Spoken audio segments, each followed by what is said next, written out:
Muy bien, creo que podemos iniciar entonces. Bueno, buenos días, bienvenidos y bienvenidas al seminario doctoral sobre el transhumanismo. Para comprender mejor en qué consiste el transhumanismo, tenemos el privilegio de contar hoy en este seminario doctoral del posgrado en filosofía de la Universidad de Costa Rica con la presencia del doctor Antonio Dieguez, quien es catedrático de Lógica y Filosofía de la Ciencia en la Universidad de Málaga. Él es profesor, el profesor Antonio Dieguez, es filósofo de la ciencia y de la biología. Voy a presentarlo diciendo algunos rasgos, características de su trabajo, como académico, como filósofo, como científico también. Él ha sido profesor invitado en las universidades de Helsinki, Harvard, Oxford y también de la UNAM de México. Él fue presidente electo de la Asociación Iberoamericana de Filosofía de la Biología. El profesor Antonio Dieguez ha desarrollado una filosofía de la ciencia, de la tecnología, de la biología en varias obras, entre las cuales menciono solamente algunas, las más recientes. La evolución del conocimiento, de la mente animal a la mente humana, publicado en Madrid en el año 2011. Otra obra importante es La vida bajo escrutinio, una introducción a la filosofía de la biología, publicado en Barcelona en el año 2012. Y acerca del transhumanismo, el profesor Antonio Dieguez ha escrito dos obras fundamentales en lengua española. El primero es el transhumanismo, la búsqueda tecnológica del mejoramiento humano, publicado en Barcelona en el año 2017. Y el otro libro suyo, el más reciente, publicado en este año 2021, hace unos meses, Cuerpos inadecuados, el desafío transhumanista a la filosofía. Con estas dos obras, el profesor Antonio Dieguez, podemos decir que es el gran especialista del transhumanismo en el mundo de habla española. Estas dos obras se caracterizan por su rigor filosófico, científico. En ellas se descubre una pasión por la biología, yo diría que en cada página, y una preocupación constante también por divulgar el conocimiento filosófico y científico tan necesario en la actualidad. Ambas obras están escritas en un lenguaje accesible a todo público, se leen con gusto, tienen una gran profundidad académica, inclusive la bibliografía científica en lengua inglesa que utiliza este libro da un tono de actualidad a cada página. Las publicaciones que aparecen allí en este estudio realmente son muy recientes y nos muestran por dónde va la investigación biológica, científica, en relación con los temas relacionados con el transhumanismo. Entonces nos pone al tanto de la investigación científica en el mundo de habla inglesa, pero también nos muestra la investigación que varios científicos españoles realizan en este momento también en relación con todos estos temas del transhumanismo. Sus obras no solo expresan un amplio conocimiento de la filosofía de la biología, pues cuando estudia la biología y lo transmite en este lenguaje, un lenguaje filosófico, precisamente el profesor Antonio Dieguez hace una filosofía de la biología. Su preocupación no solamente es filosófica, sino también filosófica y científica, sino también se descubren en estas dos obras sobre el transhumanismo una gran preocupación por las cuestiones éticas e inclusive políticas que conciernen la utilización de la tecnología en el ser humano. Ejemplo de esto es la referencia al filósofo Ortega y Gasset en ambas obras y toda la discusión que se ha realizado en torno a la naturaleza humana. Sin más, con esta breve nota bibliográfica, le damos cordialmente la bienvenida al profesor Antonio Dieguez. Le agradecemos de antemano la disposición y el tiempo para explicarnos a profundidad esta temática del transhumanismo desde la perspectiva filosófica, científica y tecnológica. Bienvenido, profesor Antonio Díguez. Pues muchísimas gracias, Francisco. Gracias por la invitación y gracias por esta amable presentación.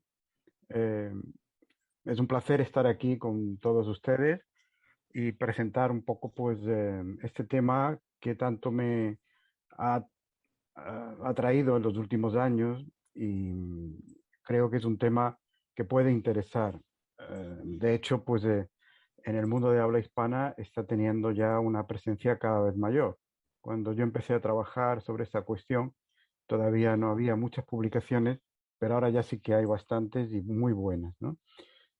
Bueno, yo en realidad, como ha dicho el profesor Francisco Quesada, pues soy un filósofo de la ciencia, un filósofo de la biología, y me dedicaba a cuestiones especializadas en filosofía de la ciencia y filosofía de la biología, eh, pero eh, la última etapa de mis trabajos, hace unos años, me interesó mucho todo lo que tenía que ver con la biología sintética, con el comienzo de esta rama de la biología que surge con el comienzo del siglo XXI y que fundamentalmente lo que trata es de crear vida en el laboratorio y de rediseñar organismos vivos mediante lo que ellos mismos llamaban ingeniería genética con esteroides, ¿no? Es decir, una ingeniería genética mucho más potente que la anterior, porque podía sintetizar, por ejemplo, genes en el laboratorio, ¿no? Que este tipo de tecnología terminaría pudiéndose aplicar al ser humano, pues era algo que los propios biólogos dedicados a estas cuestiones no tenían en mente, o al menos no era uno de sus objetivos principales. Sin embargo, empecé a darme cuenta de que fuera de este campo, en lo que vamos a ver que es el movimiento transhumanista, sí que había ya biólogos, científicos y filósofos que pensaban que este debía ser el objetivo final de toda esta nueva generación de nuevas biotecnologías. En particular, uno de los biólogos más conocidos en el campo de la biología sintética es también un conocido promotor del transhumanismo. Me refiero al catedrático de genética de la Universidad de Harvard, George Church. Eh, Esto empezó a atraerme eh, con la colaboración de unos amigos mexicanos, pues empecé a investigar en este asunto y lo cierto es que me pareció que era un tema interesante porque permitía replantearse algunas de las cuestiones fundamentales de la tradición filosófica. Aquí lo importante no es creerse las promesas del transhumanismo. Yo confieso que me creo solo algunas, no todas, desde luego, y por supuesto no las más espectaculares, como la muerte de la muerte, o el volcado de la mente en una máquina. Pero con independencia de que estas predicciones se cumplan en un futuro más o menos lejano, lo importante, en mi opinión, desde el punto de vista filosófico, es el modo en que nos está haciendo concebir al propio ser humano, a la vida humana y a nuestra relación con la tecnología, por ejemplo, en todo lo que tiene que ver con el ámbito sanitario. Así que me pareció que merecía la pena ver cuáles eran las bases científicas y filosóficas del transhumanismo y aclarárselo a un público de habla hispana. Y es lo que hice en mi primer libro, que he mencionado el profesor Francisco Quesada, el libro Transhumanismo, la búsqueda tecnológica del mejoramiento humano. Voy a compartir ahora unas imágenes para que todo esto que voy a decir se vea con más claridad. Ahí están estos dos libros que he publicado sobre esta cuestión. El primero, de 2017, Transhumanismo, y el segundo, que apareció en el mes de mayo, pero que por lo que me dicen ya ha llegado también ahí a Costa Rica, pues Cuerpos inadecuados, el desafío transhumanista a la filosofía. En este segundo libro es donde me detengo más en estas cuestiones filosóficas que digo. Por ejemplo, en el tema de la naturaleza humana, que es muy importante en el debate transhumanista, y en el tema también de la dignidad humana. Bueno, entonces yo lo que voy a hacer ahora es una breve presentación de los tópicos centrales y luego, si acaso, al final o en la discusión podemos entrar en algunos detalles concretos que puedan interesar más. En realidad, este tema, cuando empezó a llegar al gran público, cuando empezó a tener repercusión en los medios de comunicación, fue cuando el historiador israelí Yuval Noah Harari publicó dos bestsellers. En primer lugar, Sapiens, que dedica los dos últimos capítulos a esta cuestión. Y luego, en el 2016, visto el éxito que obtuvo con Sapiens, pues un libro dedicado ya expresamente todo él a este tema, que es Homo Deus. Esos libros pues se han vendido masivamente en todos los países y, y han hecho pensar a muchas personas que en realidad las promesas del transhumanismo están muy cerca y que se van a cumplir, hagamos lo que hagamos o tomemos las medidas que tomemos. El propio Harari parece muy convencido de esto. Él no es que sea un gran optimista, más bien presenta un futuro poco halagüeño, pero lo da como seguro, como algo que va a ocurrir inevitablemente. Y esta es una de las ideas que hay detrás del transhumanismo que conviene revisar, la idea de que el desarrollo tecnológico está determinado y que no hay forma de controlarlo y de reconducirlo, y por lo tanto que lleva su propia lógica interna, una tesis que ya defendió en el siglo XX Jacques Ellul, conoce como determinismo tecnológico. Es uno de los elementos ideológicos del transhumanismo, porque como discuto, sobre todo en el segundo de estos libros míos que mencioné antes, pues hay un componente fundamental de ideología en el transhumanismo. Es decir, que el transhumanismo también trata de legitimar ciertas posiciones sociales y políticas. Que todo esto ya no es ciencia ficción, que es algo que tenemos delante, nos guste o no, lo puso de relieve un hecho verdaderamente sorprendente cuando ocurrió, que fue el anuncio a finales de 2018 por parte del científico chino He Jiankui de que habían nacido dos niñas gemelas que él eh, había modificado genéticamente en su fase embrionaria para que fueran resistentes al virus del SIDA. El padre de las niñas padece SIDA, y bueno, les había convencido a la familia de que con esto, pues estas niñas no se contagiarían nunca de esa enfermedad. Bueno, esto recibió una crítica mundial unánime. eh, Todos los científicos, con la excepción, por cierto, de George Church, el catedrático de Harvard que mencioné antes, pues criticaron lo que había hecho He Jiankui. Incluso algunos defensores del transhumanismo lo hicieron también, hicieron críticas.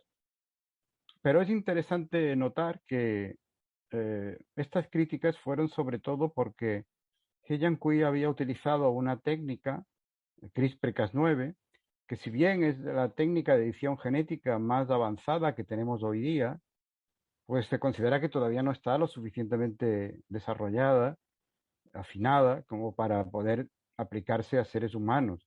Sigue siendo un riesgo la aplicación a seres humanos porque hay efectos off-target, efectos indeseados, y porque no se controla por completo cuáles pueden ser las consecuencias finales de una edición genética, aunque sea realizada con esta técnica tan precisa. De hecho, estas niñas, pues no, eh, digamos que fue un fracaso desde el punto de vista científico lo que hizo, porque estas niñas son mosaicos genéticos, es decir, no consiguió que todas sus células llevaran los cambios que él había introducido en algunas de ellas, los cambios genéticos, y por lo tanto estas niñas tienen células en su cuerpo con diferente dotación genética. Eso es lo que se llama un mosaico genético. A veces se producen de forma natural, pero en este caso nadie sabe cuáles pueden ser los efectos a largo plazo que ese hecho puede tener sobre su salud, por ejemplo. De manera que van a tener que estar en vigilancia médica mucho tiempo. Y bueno, por otro lado, tampoco consiguió inmunizarlas, al menos a una de ellas no consiguió inmunizarlas frente al virus del SIDA. Lo que hizo fue introducir una modificación genética que cuando se da de forma natural en los seres humanos, pues hace que los individuos que llevan ese alelo, tengan una resistencia mayor al virus del SIDA. Pero ya digo que no lo consiguió, ¿no? Al menos completamente. Las críticas, como digo, fueron entonces, estuvieron centradas en este hecho, en el hecho de que He Jiankui en el fondo había experimentado con estas niñas, porque no había ninguna seguridad de cuáles iban a ser los efectos finales, ¿no? En cambio, apenas hubo críticas por el hecho mismo de pretender mejorar genéticamente a un ser humano, porque en el fondo esto es lo que pretendía He Jiankui. Lo que pretendía He Jiankui era justamente que estas niñas fueran inmunes a un virus. No era, por lo tanto, una modificación encaminada a curar una enfermedad, una modificación terapéutica, sino que era una modificación genética mejorativa. Y además en la línea germinal, es decir, era una modificación genética hecha en la fase embrionaria, en los primeros días, con lo cual esas modificaciones que se hicieran en ellas pasarían a sus descendientes. ¿Sí? Y de hecho, si estas niñas tienen hijos, pues llevarán también esa misma modificación. Eh, esta posibilidad, por lo tanto, de modificar genéticamente al ser humano con vistas a su mejoramiento, se ha abierto ya. Podemos decir que ya tenemos en el mundo a dos seres humanos que han intentado ser mejorados genéticamente, aunque el resultado no haya sido el esperado, ¿no? Y tarde o temprano esto se volverá a hacer. De hecho, algunos comités de bioética importantes, influyentes, empiezan a considerar esta posibilidad como aceptable en condiciones muy estrictas, muy controladas.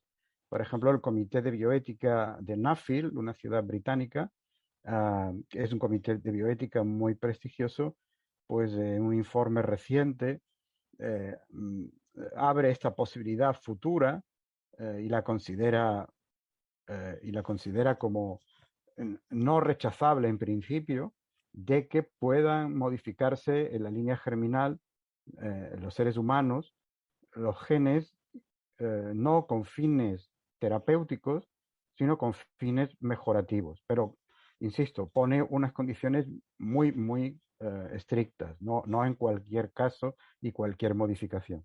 Y lo mismo ha hecho también recientemente el Consejo de Bioética de Alemania, en un informe en el que igualmente deja abierta esta posibilidad en el futuro cuando esta tecnología esté mucho más desarrollada, no ahora, claro está. Bien, bueno, pues entonces esto nos muestra que efectivamente no estamos ante un escenario de ciencia ficción. Sobre todas estas cuestiones empieza a haber ya, como decía antes, una amplia bibliografía en español. Aquí he puesto algunos libros, todos son libros que están traducidos, y he puesto en azul los que quizás son más relevantes para alguien que quiera empezar sobre este tema. Si le interesa la cuestión de la inteligencia artificial y la posibilidad de desarrollo de una superinteligencia artificial y la unión posterior del ser humano con la máquina, pues el libro de Bostrom, Superinteligencia, es muy recomendable. Y también un clásico, el libro de Bostrom y Sabulescu, Mejoramiento Humano, que trata más bien estas cuestiones de biotecnología. Luc Ferry publicó en español en el 2017 La Revolución Transhumanista, que es también una excelente introducción. Y luego los críticos fundamentales del transhumanismo hasta ahora han sido tres. Han sido Francis Fukuyama, con su libro ya clásico El fin del hombre. Es ahí donde afirma que el transhumanismo es la idea más peligrosa del mundo. Jürgen Habermas, en su libro traducido el mismo año, El futuro de la naturaleza humana, y Michael Sandel, profesor en Harvard también, en su libro Contra la Perfección. Pero ya digo que empieza a haber muchos interesantes ya en nuestro idioma. Es un tema en el que se empieza a trabajar y que ha entrado, aunque a algunos no les guste, ha entrado en la agenda filosófica. Y yo creo que con razón. Bueno, podríamos definir el transhumanismo como la pretensión de transformar a nuestra especie, a la especie humana, ya sea mediante la integración con la máquina, integración que sería progresiva, la ciborgización del ser humano, la creación del cyborg, o bien mediante la modificación de nuestros genes en la línea germinal. Eh, aunque no todos los transhumanistas eh, mantendrían una posición radical, para los radicales lo que habría que intentar es conseguir una especie poshumana. Es decir, lo que habría es que realizar cambios tan sustanciales, tan importantes, que ya no pudiéramos seguir hablando de una especie humana, de una especie diferente a la nuestra, que superaría a la nuestra en todas sus características en varios órdenes de magnitud. Otros transhumanistas, aunque no suelen considerarse a sí mismos como tales, prefieren hablar solo de mejoramiento humano, de aplicar las nuevas tecnologías, fundamentalmente la biotecnología y las tecnologías ligadas a las computadoras y a la inteligencia artificial, para ir mejorando las cualidades del ser humano, pero siempre dentro de los límites de lo que es nuestra especie. Por lo tanto, no pretenderían crear una nueva especie. De lo que se trata al fin y al cabo es entonces de controlar nuestra propia evolución, de dejar de estar sometidos a la evolución darwiniana, que habría terminado entonces para nosotros, y tomar las riendas de esa evolución, que a partir de ahora pues ya no sería una evolución por selección natural, sino una evolución dirigida por nuestros propios objetivos y por medio de la tecnología.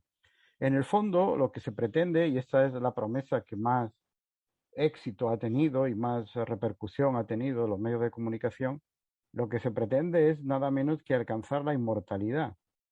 En fin, esta palabra es un poco gruesa porque al fin y al cabo, uh, incluso en las mejores condiciones del universo terminará alguna vez, ¿no? Y por lo tanto, hablar de inmortalidad sería un poco excesivo, ¿no? Aparte de que nadie estaría exento de la posibilidad de un accidente o algo así. Quizás lo más apropiado sería hablar del objetivo de alcanzar una vida de duración indefinida, ¿no? De duración indefinida. Por lo tanto, posponer permanentemente la muerte. Hay dos modalidades, de todas formas, dentro de lo que se llama poshumanismo, que conviene distinguir. Por un lado estaría el poshumanismo cultural, que estaría inspirado en eh, eh, la filosofía de Foucault, de Derrida, en la filosofía postcolonial, en el feminismo. En realidad, en todas estas corrientes filosóficas que han hecho una crítica radical al humanismo desde posiciones que se llaman posmodernas, aunque ese término es un poco un término paraguas que muchos rechazan, ¿no? Eh, el, la autora quizás más conocida en esta corriente sería Donna Haraway con su libro El Manifiesto Cyborg, aunque quizás en épocas más recientes pues hay otra filósofa que está siendo muy relevante, que es Rossi Braidotti. Eh, yo no he trabajado en esta corriente, me parece interesante, pero no me considero un especialista o un experto en ella. A mí me ha interesado más lo que podríamos llamar el poshumanismo tecnocientífico, que en buena medida mantiene rasgos comunes con el poshumanismo cultural, pero por otro lado también se opone al poshumanismo cultural en otros aspectos. El poshumanismo tecnocientífico se inspira en ideas que provienen inicialmente de ingenieros en el campo de la inteligencia artificial y la robótica, como Marvin Minsky, como Hans Moravec, como Raymond Kurzweil, que es quizás el más conocido de ellos y el que ha divulgado la idea de la singularidad en su libro La singularidad está cerca. La singularidad se supone que es el momento en el que las máquinas uh, alcanzan un nivel de inteligencia superior a los seres humanos y entonces son capaces de construir máquinas más inteligentes que ellas mismas y se produce un proceso muy rápido de explosión de inteligencia artificial hasta que estas máquinas terminan tomando el control de todo. Eso, según dice Raymond Kurzweil, va a ocurrir en torno al 2045. En fin, lo verán quien pueda verlo, ¿no? Son muchos los que han criticado esta idea y estas predicciones, ¿no? Pero también hay un posthumanismo tecnocientífico basado en los avances en biotecnología, como decía antes, ¿no? Y fundamentalmente en todos estos avances en ingeniería genética y en biología sintética. Lo que hay de común en estas dos corrientes es quizás la idea de que la eliminación de las fronteras entre el ser humano y la máquina es una forma de liberación. Es decir, que liberarse del cuerpo biológico es importante. Poder prescindir del cuerpo biológico y la máquina es el referente principal para esa superación de lo biológico. Pero se oponen en muchos otros aspectos. Por ejemplo, el poshumanismo cultural es bastante anticientifista y rechaza toda esta idea de un progreso basado en el puro desarrollo tecnológico, en el solucionismo tecnológico, etc. Y por otro lado, mientras que el poshumanismo tecnocientífico se considera heredero de los ideales humanistas clásicos, se consideran un movimiento que radicaliza a esos ideales, en cambio el poshumanismo cultural es un crítico, es muy crítico con los ideales del humanismo clásico. Hubo un libro que marcó también un inicio filosófico en esta discusión, que fue el libro de Peter Sloterdijk, el filósofo alemán, titulado Normas para el Parque Humano, que se publicó en alemán en 1999. Ahí, pues, Sloterdijk lo que viene a decir es que los intentos del humanismo de, según dice literalmente, domesticar al animal humano han fracasado y que no hemos conseguido acabar con la violencia y con la guerra y con el egoísmo que está destruyendo el planeta, la pretensión de acabar con eso mediante la lectura de los clásicos, mediante el debate, mediante el diálogo racional, mediante la indagación objetiva, etcétera, pues no ha tenido éxito y que por lo tanto, si no queremos autodestruirnos, pues hay que recurrir a procedimientos más contundentes, por decirlo así, ¿no? Y entre esos procedimientos, pues estaría la manipulación genética del ser humano, de manera que ya Sloterdijk lo señala en fecha tan temprana como 1999, la posibilidad de mejorar éticamente al ser humano mediante modificaciones genéticas. Esto, cuando lo escribe Sloterdijk, pues estamos todavía hablando de lo que ahora se conoce como ingeniería genética clásica. Él pensaba en la introducción de genes de otras especies en el genoma humano. Ahora, después de la biología sintética, pues se abre incluso la posibilidad de introducir nuevos genes sintéticos, incluso nuevos tipos de nucleótidos creados artificialmente en el ser humano. Esto, por ejemplo, lo desarrolla George Church junto con Ed Regis, un periodista científico, en un libro titulado Regenesis, que creo que se tradujo al español, no estoy seguro, pero yo no he conseguido ver la traducción, pero que es un libro muy interesante. Bueno, el transhumanismo, digamos que tiene dos fuentes de las que emanan estas ideas, ¿no? O dos centros ideológicos, uno en los Estados Unidos y otro en Europa. En la parte norteamericana tenemos a algunos representantes que, aunque alguno de ellos ha nacido en Europa, pues viven y trabajan allí, sobre todo en California, en Silicon Valley, están ligados a, a la industria tecnológica en Silicon Valley, ¿no? Los nombres que cabe citar serían Max Moore, que inicialmente era Max O'Connor, pero se cambió el apellido. David Pearce, también muy conocido por su defensa de un animalismo radical. El sociólogo canadiense Jamie Hughes, Ray Kurzweil, el ingeniero de Google que he mencionado antes y que es uno de los grandes activistas del transhumanismo, uno de los fundadores de la Singularity University, que es uno de los, bueno, probablemente el centro principal de difusión del pensamiento transhumanista y que está allí en Silicon Valley, y Natasha Vita-More, que es la directora de Humanity Plus, que es la asociación, el nombre que tiene la Asociación Transhumanista Mundial. En la parte europea, pues encontramos dos centros en Oxford, en la Universidad de Oxford.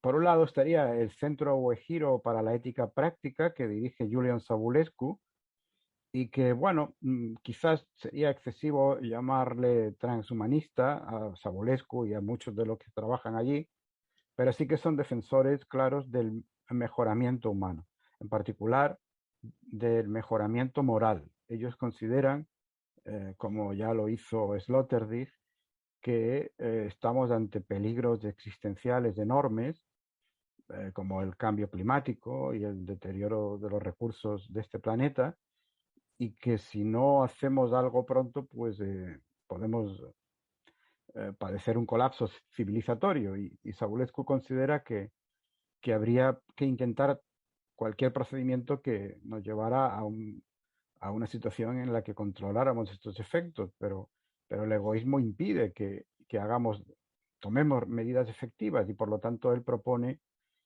que intentemos mejorar al ser humano moralmente mediante sustancias químicas, mediante medicamentos inicialmente, pero más adelante pues incluso mediante ingeniería genética.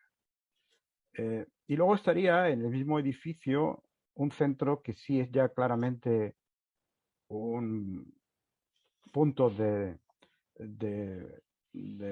difusión de las ideas transhumanistas, que es el Instituto para el Futuro de la Humanidad, que dirige Nick Bostrom, es probablemente el filósofo transhumanista más conocido, y en el que trabaja también otro importante transhumanista, Anders Sandberg, que es neurocientífico de formación.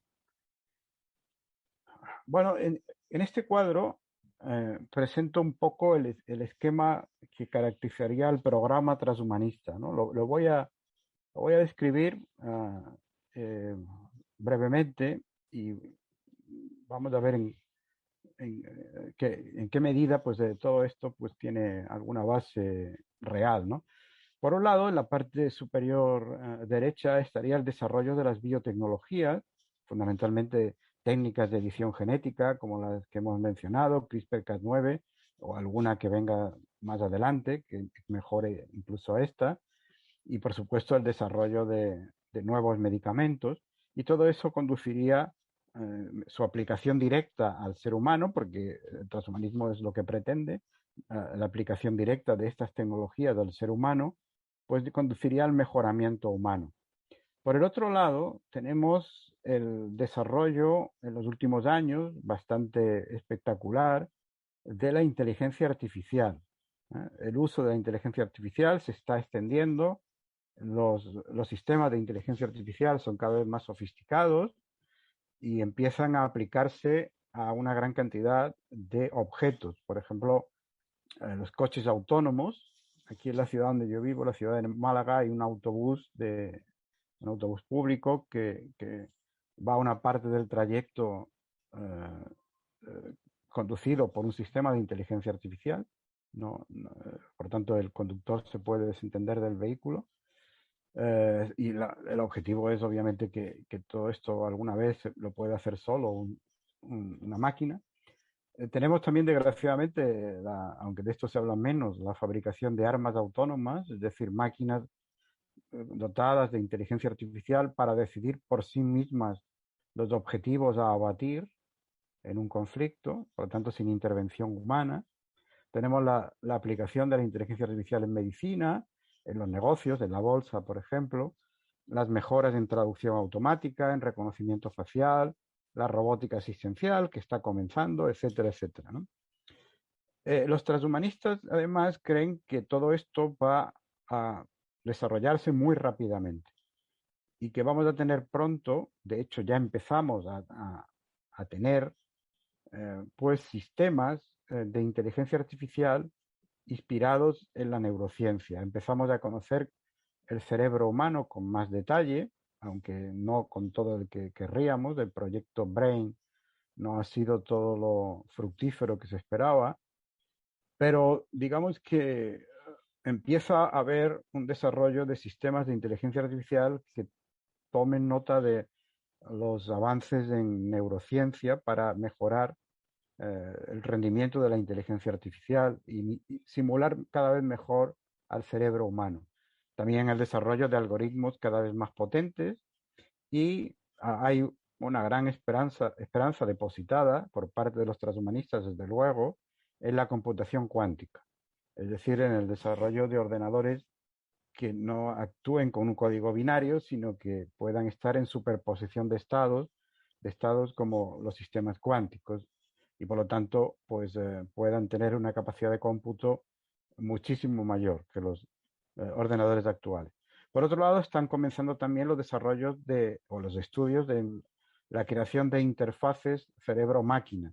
Aquí pues la empresa que más suena es Neuralink, dirigida por Elon Musk, pero los resultados que ha obtenido hasta ahora son todavía muy parciales. El desarrollo de este tipo de interfaces pues llevaría a una integración parcial, temporal, con las máquinas. Bueno, los transhumanistas, por ejemplo, Ray Kurzweil y también Nick Bostrom, creen que tarde o temprano, y ellos creen que más pronto que tarde, tendremos sistemas de inteligencia artificial general.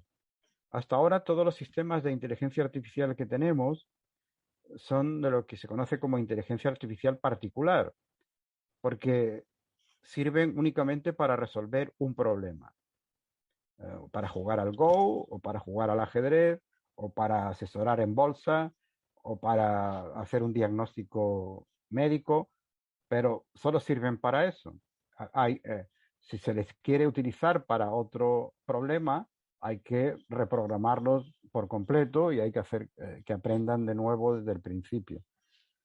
En cambio, algunos aspiran a que tengamos alguna vez sistemas de inteligencia artificial versátiles como el cerebro humano o como el cerebro de los animales, es decir, sistemas que puedan enfrentarse a cualquier problema utilizando estrategias inteligentes. Y esto es lo que se conoce como inteligencia artificial general. Los especialistas están divididos sobre la posibilidad de este tipo de inteligencia artificial general. Algunos consideran que jamás tendremos algo así. Eh, por ejemplo, Ramón López de Mántaras, un experto en inteligencia artificial español, es escéptico en este tema. Otros consideran que puede que tengamos algo así en un futuro lejano, porque imposible no está demostrado que sea, pero podemos tardar más de 100 años e incluso varios siglos. Y finalmente otros, y los transhumanistas están entre ellos, consideran que esto no solo es posible, sino que va a ocurrir muy pronto, en cuestión de 1 o 2 décadas, no más. ¿Qué ocurriría una vez que tuviéramos este tipo de sistemas de inteligencia artificial con una inteligencia igual o superior a la humana? Bueno, ahí se presentan varios escenarios. Esto lo analiza muy bien Nick Bostrom eh, en su libro Superinteligencia que he citado antes.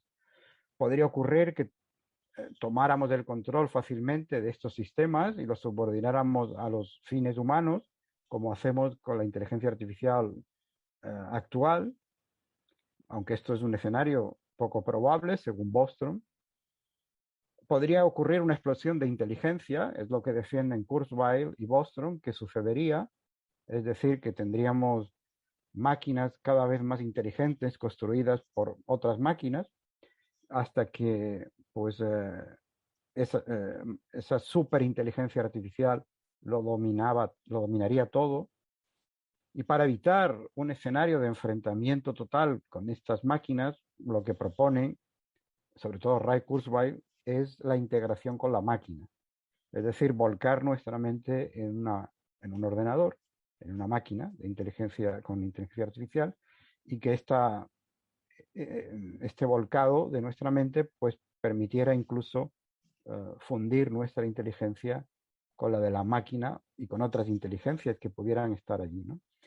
El cuerpo biológico quedaría definitivamente abandonado y conseguiríamos la inmortalidad de esta forma, ¿no? Bueno, de todo esto, lo que tenemos de la realidad es solo esto que aparece ahí en el círculo rojo.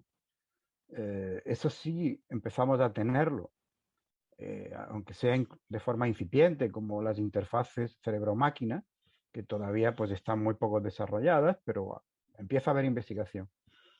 En cambio, todo lo que está fuera es pura especulación. Nadie sabe si vamos a tener algo así. Y la probabilidad de que suceda, pues no es, según algunos, no es muy alta. De modo que muchas de las preocupaciones que vienen inducidas por el discurso transhumanista, pues habría que tomárselas con algo de calma porque no hay por el momento una base real para afirmarlas, ¿no? En el campo donde quizás hay una base científica más sólida, sea en el de la extensión de la vida humana. No, por supuesto, la inmortalidad, como ya dije antes, y ni siquiera una vida de duración indefinida, pero sí en la posibilidad de que dentro de algún tiempo podamos tener, sobre todo, medicamentos que puedan extender la vida humana en algunas décadas. Hay algunos experimentos ya en animales que muestran que esta posibilidad es factible.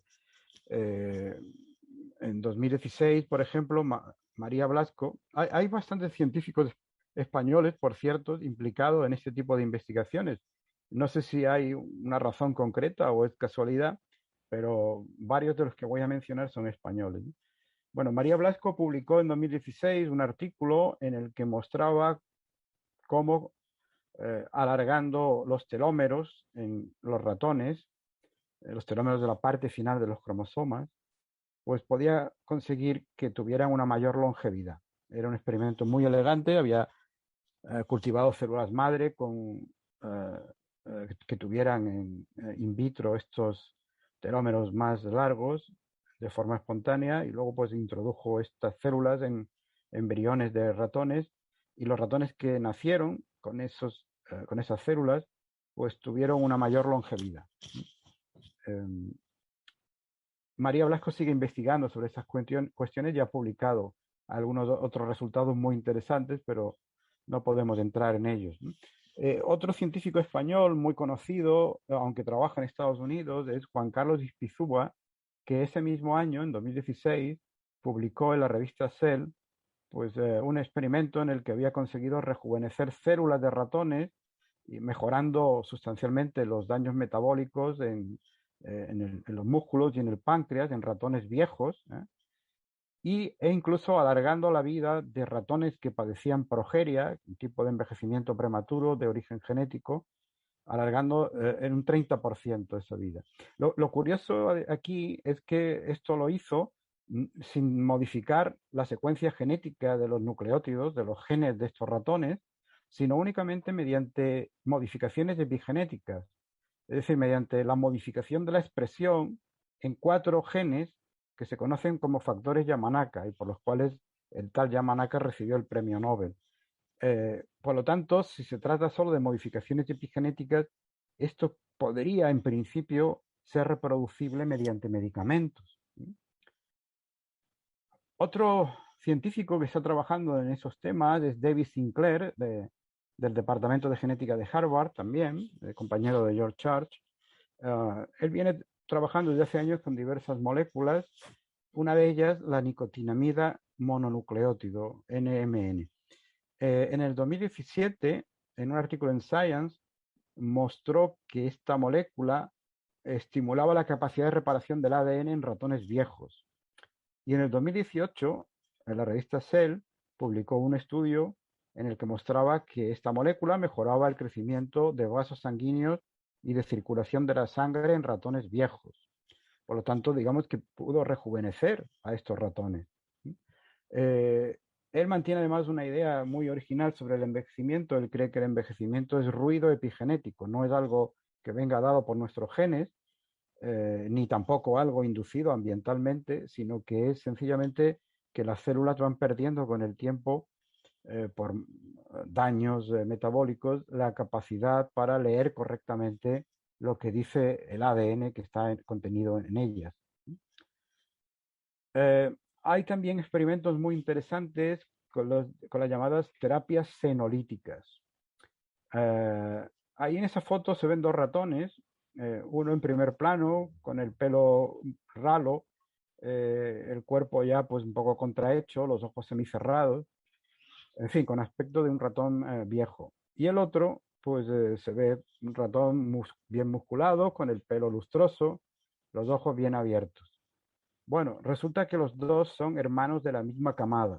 Los dos nacieron el mismo día, pero el que tiene aspecto juvenil ha sido tratado con terapias senolíticas. ¿En qué consiste eso? Pues, eh, bueno, cuando las células de nuestro cuerpo empiezan a acumular daños ambientales, daños metabólicos, pues lo que hacen es la apoptosis, el suicidio celular. Pero con la edad, a medida que pasa el tiempo, se va perdiendo esa capacidad y se van acumulando en nuestro cuerpo células que deberían haber hecho la apoptosis, pero no la han hecho. Estas células, generan síntomas inflamatorios y perjudican también el funcionamiento de otras células en otros tejidos, y es uno de los síntomas principales del envejecimiento. Las terapias senolíticas lo que hacen es retirarlas mediante medicamentos. Es decir, determinadas sustancias químicas pueden obligar a estas células a hacer la apoptosis y por lo tanto las eliminan de nuestro organismo. Lo interesante en este punto es que hay ya un ensayo clínico que yo sepa, eh, que se está realizando con seres humanos, no con ratones.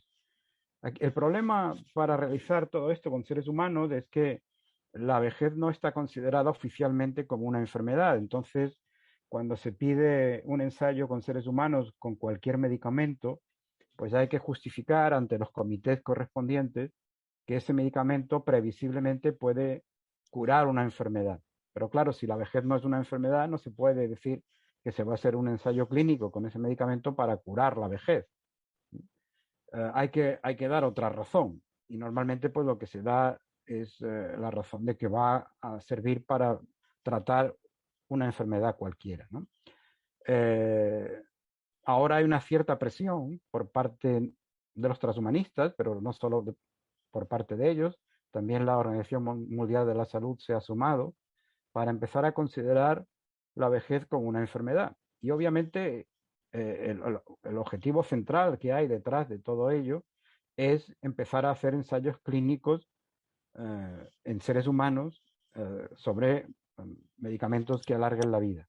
Bueno, en el 2018, como digo, en un ensayo clínico con 40 pacientes de osteoartritis, pues se utilizaron estas técnicas y los resultados fueron prometedores y, y me parece que el ensayo este continúa con otros pacientes.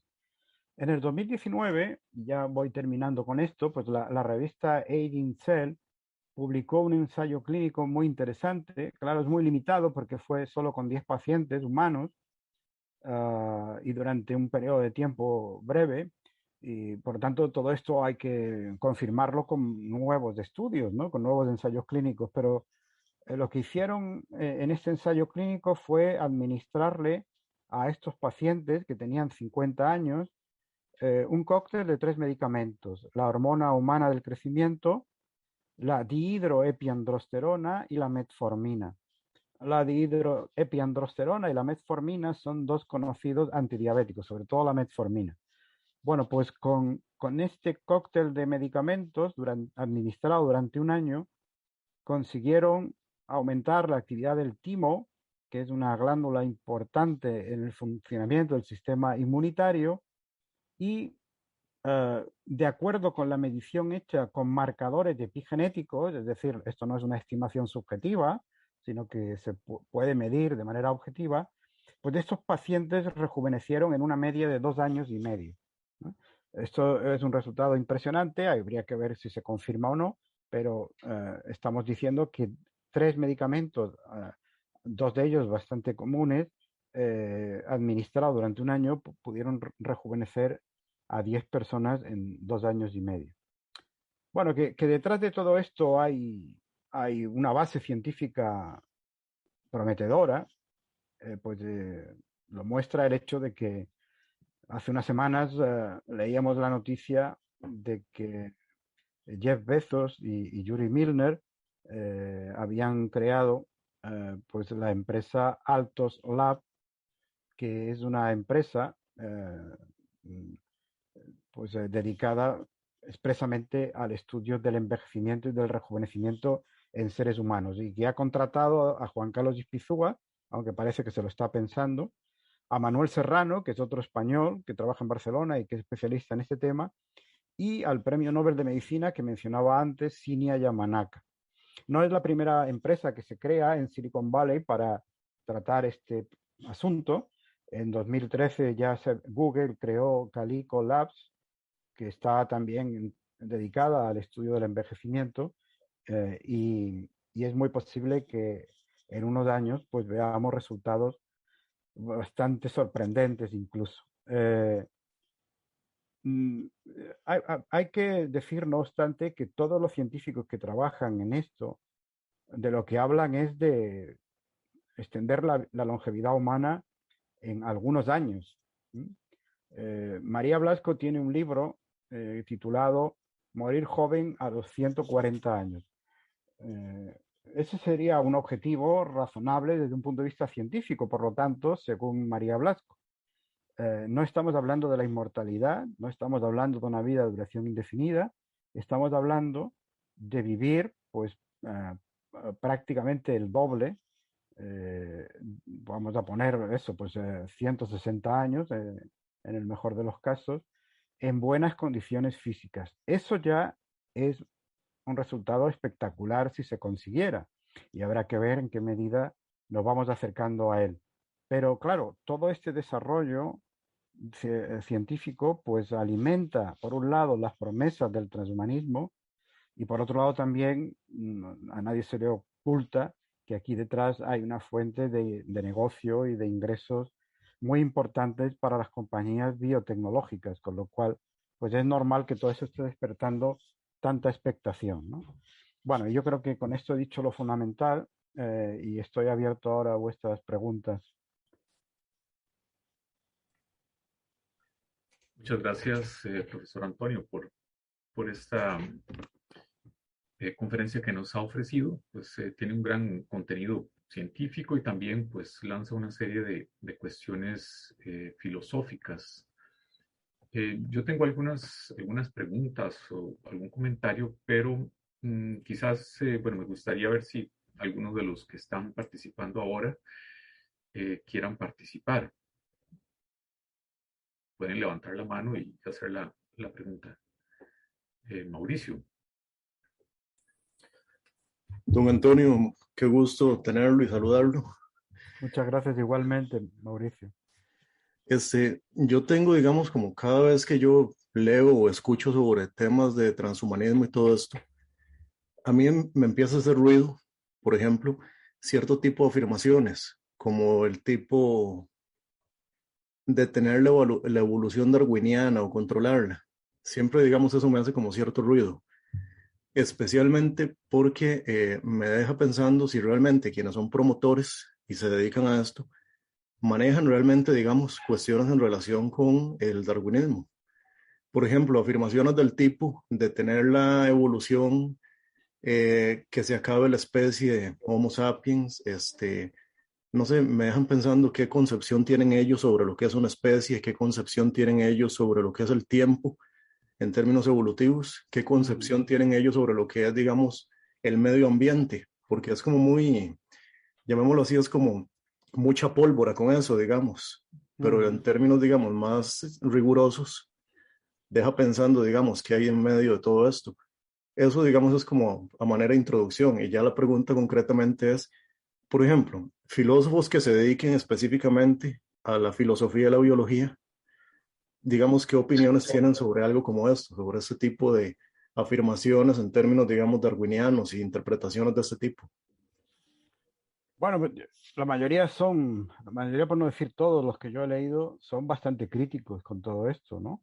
Aquí en España, por ejemplo, aparte de mí, que me dedico a la filosofía de la biología y también a este tema, pues estaría como filósofo de la biología interesado en esto Alfredo Marcos, ¿no? Normalmente este tema ha interesado sobre todo a gente que viene del campo de la bioética. Y a los filósofos de la biología les ha interesado menos porque no es un tema que todavía se tome demasiado en serio en la filosofía de la biología. No está integrado todavía en la agenda de investigación de la filosofía de la biología, pero cada vez se va abriendo más paso, ¿no? Porque ya digo que aquí hay temas que competen a la filosofía de la biología y este que planteas es uno de ellos. Este es uno de ellos, ¿no? eh, ¿Qué concepto del ser humano desde un punto de vista evolutivo y genético hay aquí, ¿no? Obviamente, la crítica en la que solemos coincidir casi todos es que hay una visión genocéntrica del ser humano por parte de los partidarios del transhumanismo, ¿no? Como si todo estuviera determinado por los genes y como si cualquier modificación de los genes tuviera un efecto unívoco y claro, ¿no? Y eso es muy discutible, como sabe cualquier filósofo de biología y cualquier biólogo, ¿no? Los genes no lo son todos, de luego, y actúan en redes, hay efectos pleiotrópicos, y nunca podemos estar completamente seguros de cuál van a ser esos efectos cuando se modifica un gen. En fin, que digamos que esa visión reduccionista es criticable. En cuanto a lo de la evolución biológica, claro, lo que ellos sostienen es que sencillamente los cambios que introduciríamos nosotros serían tan rápidos que la evolución biológica no podría ya alcanzar a ese ritmo, ¿no? Es decir, si la evolución biológica necesita milenios para introducir cambios en nuestros genes que sean adaptativos, pues nuestra tecnología lo podría conseguir de la noche a la mañana, ¿no? Entonces, digamos que el control de la evolución, según ellos, ya estaría en nuestras manos por ese motivo, porque ya seríamos nosotros los que introducirían esos cambios y introduciríamos los cambios que nosotros quisiéramos, ¿no? Y si alguna vez se produjera algún cambio espontáneo que no nos gustara, pues lo eliminaríamos, con lo cual evitaríamos el proceso de mutación aleatoria, etcétera, etcétera, ¿no? Pero sí, efectivamente, yo creo que todo esto merece la pena estudiarlo no solo desde posiciones bioéticas, que suele ser lo habitual, sino también desde posiciones ligadas a la filosofía de la biología, a la filosofía de la ciencia e incluso a la metafísica. Ujú. ¿Hasta qué punto podría decirse que algunos partidarios del transhumanismo, sobre todo los de tendencia más tecnológica, para ellos, al parecer, esta cuestión de la evolución no es tan importante, ¿verdad? En términos biológicos? Se da como por un hecho que se trata de trascender esta condición orgánica del cuerpo. Entonces me parece que algunos inclusive ignoran esto, no lo consideran y de hecho no ven el transhumanismo como una cuestión relacionada con la parte más biológica, digamos, del cuerpo humano. Posiblemente otros sí tengan una visión más integral, por ejemplo, pienso lo que se trata del mejoramiento, todo lo que está relacionado con la terapia, con el aspecto terapéutico, quizás ahí sí puede considerarse un poco la parte más biológica. Pero bueno, Sí. es una serie de cuestiones ahí. A propósito de esto, ¿cuál sería si se puede decir que hay un límite, una frontera entre el mejoramiento y la parte terapéutica? Porque no es tan claro. Sí, efectivamente. Esto es una separación pero que es más borrosa de lo que a veces se pretende, ¿no? Y además los transhumanistas dicen, y yo creo que con alguna razón, que no es tampoco una distinción tan moralmente relevante, ¿no? Por ejemplo, casos borrosos serían las vacunas, ¿no? Las vacunas son terapia o son mejora, ¿no? Habría casos de este tipo, probablemente. Lo que se pretendió hacer con las niñas gemelas en China, ¿era mejora o era terapia? Era mejora porque se pretendía inmunizarlas frente al virus del SIDA, pero hasta cierto punto no podía considerarse que eso era terapia, dado que las niñas iban a estar expuestas a ese virus toda la vida por su padre. En fin, que son casos borrosos, ¿no? Y luego, mm, es verdad que esta distinción puede no ser tan moralmente relevante como se cree, ¿no? Se suele decir, bueno, todo lo que vaya encaminado a un fin terapéutico puede ser aceptable moralmente porque se trata de curar enfermedades muy graves, como las enfermedades genéticas, pero lo que sea encaminado al mejoramiento, eso ya es censurable moralmente, ¿no? Bueno, imaginemos el caso que suele poner alguno de los transhumanistas, ¿no? Tenemos un niño que nació normal, pero debido a una enfermedad, por ejemplo, una enfermedad infecciosa durante los primeros años de vida, pues perdió la capacidad para crecer adecuadamente. De manera que se puede saber con bastante seguridad que cuando llegue a la edad adulta va a medir 1,50 m, que es una estatura muy baja. Eh, y tenemos medicamentos para conseguir curar eso, de manera que pueda llegar a medir la estatura que supuestamente iba a medir, según, por ejemplo, la que tenían sus padres, que puede ser 1,80 m, ¿no? Y entonces se dice, bueno, como aquí estamos ante un caso de... Imaginemos que se puede hacer, por ejemplo, mediante manipulación genética, ¿no? Esto, bueno, ya es fantasía, ¿no? Porque no... Pero bueno, imaginemos, ¿no? Eh, eh, entonces se dice, bueno, en este caso sí puede aplicarse esta técnica porque estamos curando una enfermedad, estamos haciendo que un niño que ha padecido una enfermedad vuelva a recuperar el estado normal. Y por lo tanto esto es moralmente aceptable. Pero ahora pensemos en el caso de un niño que nace de padres muy pequeños, muy bajitos, y que se sabe que solo va a medir 1,50 m cuando sea un adulto. Eh, y eso le va a crear problemas sociales, claro, porque es una estatura eh, que es una estatura muy, muy baja para la estatura media actual, ¿no? Se le puede decir a los padres de este segundo niño que en su caso no se va a aplicar esa tecnología que podría darle a ese niño una estatura de 1,80 m, solo porque en su caso no sería terapia, sino que sería mejora. ¿Habría realmente una diferencia moral relevante ahí? ¿Mm? Pues los transhumanistas dicen no, no hay ninguna diferencia moral relevante. Si se le aplica a un niño, debería aplicársele a otro. Y en un caso así, yo creo que tienen razón, la verdad. No vería una diferencia moralmente relevante entre la terapia y la mejora. Ujú. Profesor Jimmy Washburn tiene una pregunta.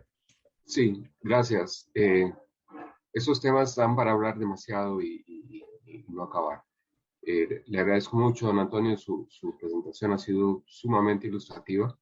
Muchas gracias. Nada más me queda una pregunta que usted lo mencionó muy rápidamente, nada más. ¿En qué medida estas pretensiones transhumanistas, en cualquiera de sus presentaciones, están desligadas de sesgos ideológicos o incluso de compromisos políticos? Es que usted acaba de poner un ejemplo muy sencillo, el de la estatura. El problema, Sí, con la pues. el problema con la estatura es social. Ujú, A menos que lo sí, quieran, lo quieran destinar para que juegue baloncesto y quiere que sea un jugador de 2 metros, bueno, ahí sí va a tener problemas. Pero, pero, pero son razones sociales, no son razones biológicas. Entonces, la valoración biológica, perdón, la valoración de la biología es siempre social y puede ser política. ¿Ya? sí, sí, completamente de acuerdo. Y uno de los capítulos de mi libro último, el de Cuerpos Inadecuados, está dedicado a eso, ¿no? Efectivamente, ellos, los transhumanistas, tienen la tendencia que- a querer resolver problemas sociales con procedimientos biológicos e incluso genéticos. Y esto, pues, en fin, ellos lo disfrazan con un ropaje más apetecible, pero sigue siendo, por ejemplo, eugenesia. Lo que pasa es que ellos le llaman eugenesia liberal para distinguirla de la Mm, vieja eugenesia, que ujú. sería autoritaria, pero está por ver si la eugenesia liberal puede escapar de cualquier crítica política y ética, y yo creo que no. Yo creo que, hombre, no es lo mismo que la vieja eugenesia totalitaria que claramente venía impuesta desde poderes absolutos, pero no creo que una eugenesia basada en la libertad de elección de los padres esté exenta de cualquier crítica. Y luego es obvio que hay también ahí pues unas conexiones ideológicas, políticas muy claras. Es verdad que hay algunos transhumanistas que se consideran de izquierdas, ¿no? O socialdemócratas. James Hughes, el sociólogo canadiense, se califica a sí mismo así, pero la mayor parte de los transhumanistas están muy cerca de lo que podríamos llamar posiciones neoliberales, ¿no? De una defensa del mercado que lleve incluso a la mercantilización del propio cuerpo con total libertad y sin ningún tipo de imposición y de control por parte del Estado, ¿no? Es decir, que lo que están defendiendo en el fondo es un libre mercado aplicado incluso al mercado genético futuro, ¿no? Y por lo tanto ahí hay una carga ideológica muy determinada. También la concepción que tienen de la sanidad, ¿no? De cómo todo esto pues debe ser objeto de comercio y por lo tanto hay que fomentar la investigación privada para que las grandes compañías pues saquen también un beneficio de este tipo de desarrollos tecnológicos, etcétera, etcétera, ¿no? Gracias. Nada. Hay una pregunta en el chat que dice lo siguiente: gracias por la conferencia. ¿Por qué escogió el título Cuerpos Inadecuados? Si escogió usted el título, entre paréntesis, ¿acaso el adjetivo adecuado o inadecuado es conveniente para el caso del cuerpo? Sí, Esa básicamente esa es la pregunta. es una pregunta interesante, porque efectivamente, bueno, se iba a titular inicialmente Soporte inadecuado, porque los transhumanistas consideran que el ser humano está en un soporte inadecuado, es decir, que nuestro cuerpo biológico es un soporte inadecuado para nuestra mente, lo cual es, por cierto, una concepción bastante cercana al dualismo, ¿no? Y también criticable desde un punto de vista filosófico. Pero ellos consideran que lo mejor que podemos hacer es prescindir cuanto antes de ese soporte inadecuado que es nuestro cuerpo biológico y trasladar nuestra mente a un soporte mucho mejor que sería una máquina. El editor me dijo que lo de soporte inadecuado no lo iba a entender mucha gente y que mejor pusiera la palabra cuerpo, que además filosóficamente parece que está de moda, ¿no? Entonces, como no cambia mucho el sentido, le puse este título de Cuerpos Inadecuados, ¿no? Es la idea del transhumanismo de que efectivamente nuestro cuerpo no es más que fuente de sufrimiento y que nos ata a una vida que terminará con la muerte y por lo tanto lo que tenemos que hacer es liberarnos de ese cuerpo. Una vieja idea, por cierto, que ya estaba en el gnosticismo. Correcto.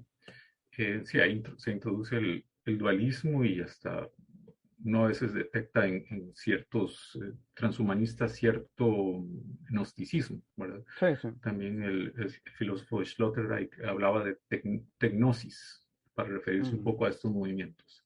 ujú. Bueno, vamos a ver si hay alguna otra pregunta o comentario. Me acaba de hacer un poco de ruido esto que menciona don Antonio de el cuerpo es un soporte inadecuado para la mente, porque no se lo relacioné más bien con ese tipo de afirmación de Richard Dawkins, que más bien el cuerpo es el soporte o el medio por el cual los genes se perpetúan. Ujú. Pero pareciera que en este caso, a quienes se ocupan del tema transhumanista, igual yo sigo pensando que hacen una lectura sobre cuestiones de teoría de la evolución muy a la ligera, entonces no piensan, digamos, en qué es, digamos, realmente lo que se va a estar mejorando, qué es lo que se va a estar, llamémoslo así, sometiendo a terapias y todo ese tipo de cuestiones que terminan dando pie a una idea generalizada de una mejora de la especie. Pero es que a mí me sigue, digamos, toda la cuestión de hablar de una especie me resulta siempre muy abstracto. ¿Cómo es que entienden esto, digamos?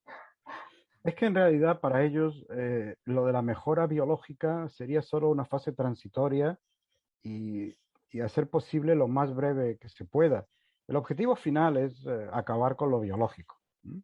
Convertir es decir, el poshumano en el que la mayoría de ellos están pensando es un poshumano eh, en el que lo biológico ha desaparecido y la mente humana está en un soporte mecánico. ¿M? Ah, digamos que los que apuestan por el biomejoramiento, pues digamos que creen que podemos ir controlando algunos procesos biológicos como el envejecimiento o mejorando genéticamente algunas cualidades como la inteligencia, pero siempre dentro de unos límites determinados, ¿no? Que no traspasarían el rango de lo que es habitual en nuestra especie, ¿no? Pero ya digo que estos son los más moderados, ¿no? Los auténticos transhumanistas como Ray Kurzweil, lo que están pensando es en deshacerse cuanto antes del cuerpo biológico. Una pregunta en relación, bueno, está relacionada con la anterior. Y si es realista verter o volcar, hacer una interfase, conexión entre el cerebro en una máquina u ordenador. ¿Es esto realmente una forma de inmortalidad en el sentido de que, bueno, algunos transhumanistas así lo piensan? ¿Y hasta qué punto esa es una ficción, ¿verdad? Porque no se ve hasta qué tan realista puede ser, qué tan concreto puede ser en la realidad esto. En mi opinión es una pura ficción y lo seguirá siempre. Es decir, yo soy absolutamente escéptico con respecto a esa idea de volcar la mente en una máquina, porque creo que es no entender bien lo que es una mente, ¿eh? Y desde luego tecnológicamente no me parece que estemos ni remotamente cerca de algo así, ¿eh? Pero imaginemos que alguna vez tenemos una tecnología que permitiera hacer una copia perfecta de nuestras conexiones sinápticas, de todo lo que sucede en nuestro cerebro, verter todo eso a términos informáticos, a términos computacionales y trasladarlo a una máquina. Supongamos que algo así fuera posible en un futuro lejano. Lo que se ha trasladado a la máquina realmente soy yo. Mantengo la identidad personal. Si hago copias, por ejemplo, ¿cuál de ellas soy yo? Eh, si, si, si traslado mi mente a la máquina y no destruyo mi cuerpo ni mi cerebro, no se mantiene ahí entonces mi yo en lo que yo, en ese cuerpo biológico, y por lo tanto lo que está en la máquina no tiene nada que ver conmigo en el fondo, al menos no tiene nada que ver con mi identidad personal. En fin, incluso aunque existiera en el futuro esa posibilidad tecnológica, que lo dudo mucho, como ha dicho alguien, trasladar la mente a una máquina no sería una forma de conseguir la inmortalidad, sino que sería una forma de desaparecer. Muy bien. No sé si hay alguna pregunta más o si no, creo que podemos ir terminando para no alargar mucho la participación del profesor, no quitarle mucho tiempo. ¿Alguna otra pregunta o comentario? Okay. Bueno, en realidad sí surgen demasiadas preguntas. Tal vez un último comentario, porque en el libro, en el epílogo, se hace una relación entre el transhumanismo y la actual crisis, relacionada con la pandemia. Ujú.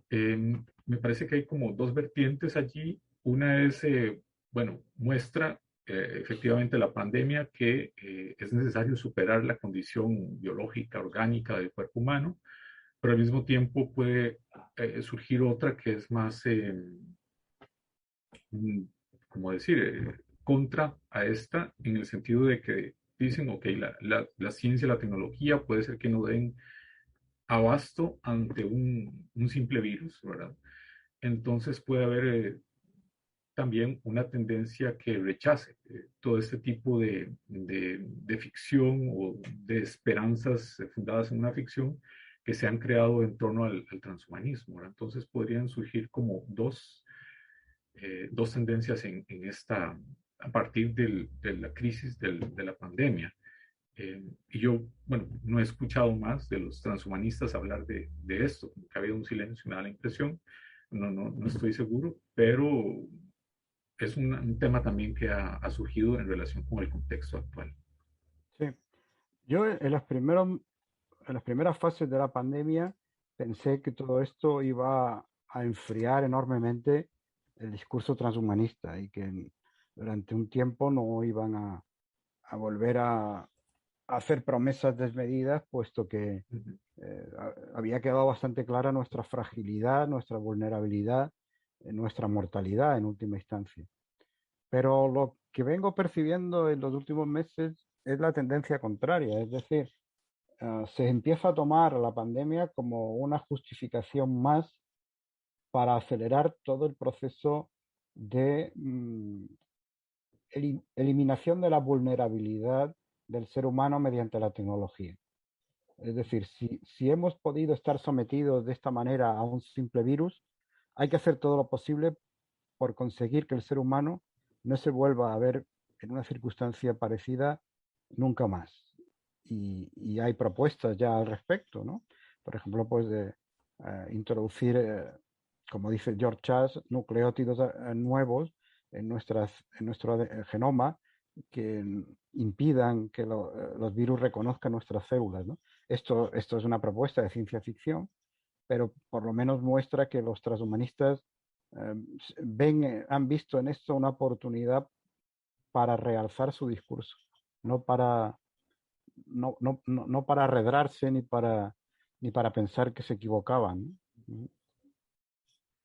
Ok, muy bien. Muchas gracias, profesor Antonio Díguez, por su conferencia y por este espacio que nos ha ofrecido también para compartir nuestras dudas, nuestros comentarios.